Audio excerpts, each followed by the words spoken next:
आज गौशाला के निर्माण कार्य के को प्रगति देने के लिए, आगे बढ़ाने के लिए मैं गांव तक पहुंचा। 2 से 2.5 किलोमीटर लगभग पैदल, और अब चढ़ाई में ऊपर को आ रहा हूं। हालांकि कच्ची रोड तो है यहाँ पर, लेकिन गाड़ी नहीं लाने के कारण पैदल ही चलता हूँ मैं। 2-2.5-5 किलोमीटर मेरा ऊपर नीचे हो जाता है, तो इससे शरीर भी स्वस्थ रहता है और पूरा एरिया हम ठीक से देख लेते हैं। और इसी सड़क में प्रधानमंत्री सड़क योजना के अंतर्गत सर्वे हुआ है। ये आदरणीय विधायक जी ने बनाई हुई सड़क है ये। अब ये लंबे संघर्ष के बाद ये प्रधानमंत्री सड़क योजना के अंतर्गत इसका दोबारा सर्वे हुआ है। फिर राज्य सरकार ने एक बार किया था, 2017 में इसको स्वीकृत कराया था, लेकिन राज्य सरकार ने वित्त स्वीकृति नहीं दी।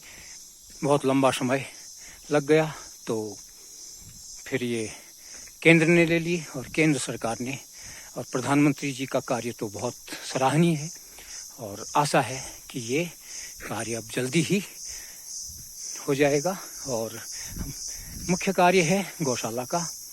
गौशाला बननी है। हम देरी कर रहे थे। कोई व्यक्ति यदि काम करना चाहे वहाँ, तो उन्हें वेतन दिया जाएगा और गायों की सेवा करनी होगी। निराश्रित गायों को रखना है, छोड़ देते हैं, बहुत पापाचार करते हैं, गायों को बांध देते हैं जंगल में, तो ये गलत है, ये बहुत बड़ा पाप है। उस पाप की मुक्ति के लिए जो छोड़ते हैं उनको हम उनकी देखभाल करेंगे। और इसलिए इसमें आदरणीय भट्ट जी नकरोड़ा के हैं, जो हमारे अध्यक्ष हैं इस गौशाला के, और जिसका रजिस्ट्रेशन लगभग जल्दी ही पूर्ण होने वाला है, और जिसके सिग्नेचर के लिए मैं यहाँ आज आया था। ये पूरी फाइल बनी हुई है। इस फाइल के अंदर सारा हमारा उसके नियम है, और ये बन जाता है तो उसके बाद हम गौशाला को, और हमें 1-2 व्यक्ति काम के लिए मिल जाते हैं, तो निश्चित ही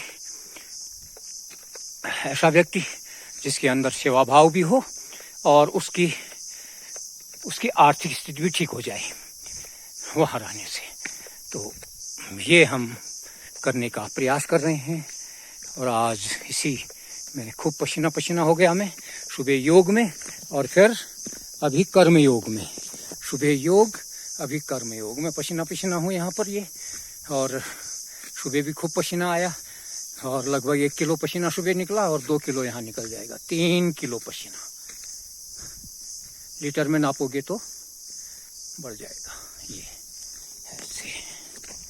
तो ये देखो जंगल, और तो ये कार्य सफल हो जाए तो माँ जयंती की कृपा होगी। और ठीक मेरा दूसरा प्रोजेक्ट है माँ जयंती योगाश्रम एवं आरोग्यम, उसके लिए भी कार्य 3-4 दिन में जो रुका पड़ा था, कुछ कार्य किया था, कुछ रुका पड़ा था, तो उसको भी पूर्ण करेंगे। आप सबका धन्यवाद। आप सहयोग करें, चाहे अपने वाणी से सहयोग कर दें, या किसी दूसरे तरीके से सहयोग कर सकते हैं, तो ज़रूर सहयोग की कामना हम ज़रूर करेंगे।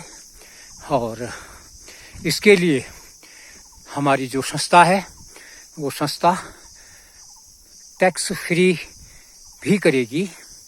जिनको टैक्स पड़ता है तो दान देने से वो टैक्स भी फ्री हो जाएगा। तो धन्यवाद।